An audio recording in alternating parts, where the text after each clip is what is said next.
This is David Cox, Senior Wealth Advisor at Kansas City Financial Advisors, KCFA to be more specific. I want to welcome you to our talk today. You know, Ben Franklin once said that two things are certain in life, death and taxes. We talk a lot about taxes and how to reduce them today and tomorrow. Well, today I want to talk with you about death and how to prepare for being suddenly single. You know, being suddenly single, the death of a spouse, can leave someone facing life's biggest challenge, that of being alone. There are two big impacts. One, the emotional impact. Two, the financial impact. Today I want to talk with you about the financial impact of that.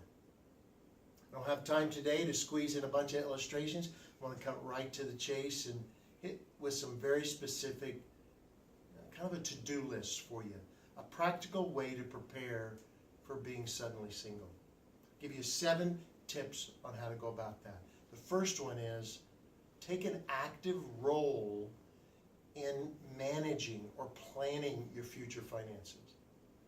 You know, gender roles are changing a lot today, and yet it is still kind of a cliche to say that women are more passive when it comes to planning their finances. I have talked many times to men who say, hey, just talk to me about our finances. I kind of take the lead. Or the wife says the same thing about her husband. In dealing with couples, it is important that both take some kind of role in planning their financial future together. They need to be aware of the assets they have, where their money is, all the specifics, not the details, but some of the specifics I think are very, very important. Second step is to create, if you will, an income and expense list. Now, what would happen if you were suddenly single? What kind of income would you still have? Would you still have a pension? Still have Social Security? What about investments? What kind of income can you generate from those? Are you going to receive a life insurance plan? What would income look like? And build out a mock expense or budget, if you will, a mock budget.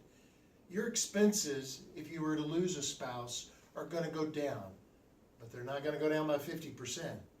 How much would they go down? 15%? 20%? 25%? Let's have an idea of that ahead of time so that we know we can bridge that gap.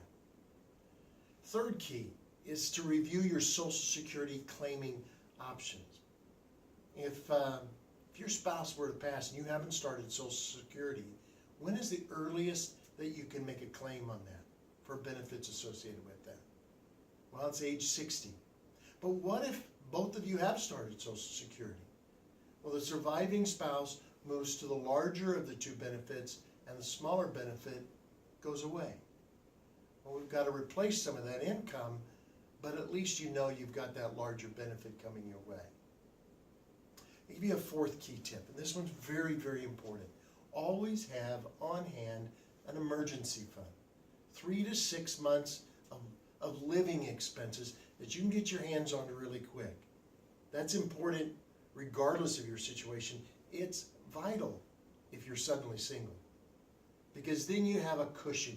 You have a safety net, if you will, so that if your spouse is gone, you don't have to worry about income for 3 to 6 months. You can plan, you can prepare, you can adjust, but you've got a cushion to rely on if Social Security is slow in making the changes, those kinds of things. Step number 5 is make sure your wills and your estate plan is up to date. My father passed away in 2006, and when he passed, it was seamless for my mom because they had their ducks in a row when it comes to their estate plan. It was very easy for her just to assume ownership of all of the things that were associated with their family. And when she passed in 2013, it's very easy for me and my brother and my sister to do the same. Make sure you have wills and estate documents up to date. Here's kind of a critical thought that most people don't think of, but make sure your personal credit history is in good order. Make sure you know what it is. What's your credit score? Make sure you're up to speed on that information. And finally, and perhaps kind of where the rubber meets the road here, plan to make up for lost income. Plan to make up for lost income. You're going to have an income drop if your spouse predeceases you. How are you going to make up that money? Is it going to come from a life insurance plan? Is it going to come from investments? Is it going to come from rental property? Where's that lost income going to come from? You would do your spouse a real service if you had that plan in order now, on this side of your passing, rather than on that side of the passing. One way you can help prepare for this kind of inevitability is to create a life book. A life book is a resource that's got a number of critical documents. A balance sheet that lists your assets, your liabilities, your IRAs, your non-qualified accounts, your bank accounts, all of that kind of core information on one summary sheet. Have another sheet in there of your account summary. It doesn't have to list the details of every account, the particular stocks that you have, but on a summary, is it an IRA? Is it a non-qualified? Whose name is that account in? Where is it? What is the policy number? Those kinds of basic information. I would have them in my life book. Key passwords to log on, to see information at the bank, at the your brokerage account, wherever it is you've got.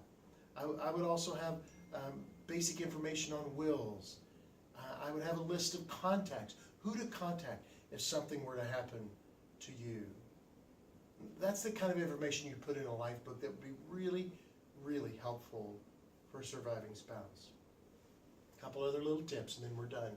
The first one is be sure and meet with your advisor soon after the passing of your spouse.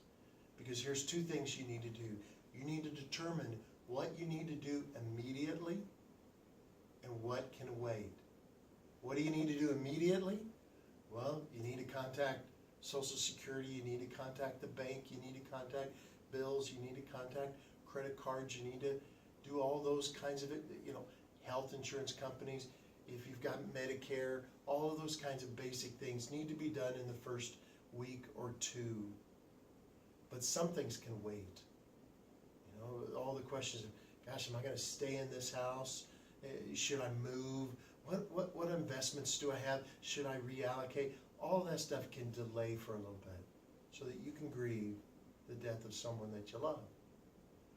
Today I've talked with you about how to prepare for being suddenly single. There's some practical things you can do. I hope this has been helpful to you. If you'd like some more information about KCFA or these kinds of talks that we do at our office in Corporate Woods, give us a call, 913-317-1414. We'd love to talk with you. Have a great day.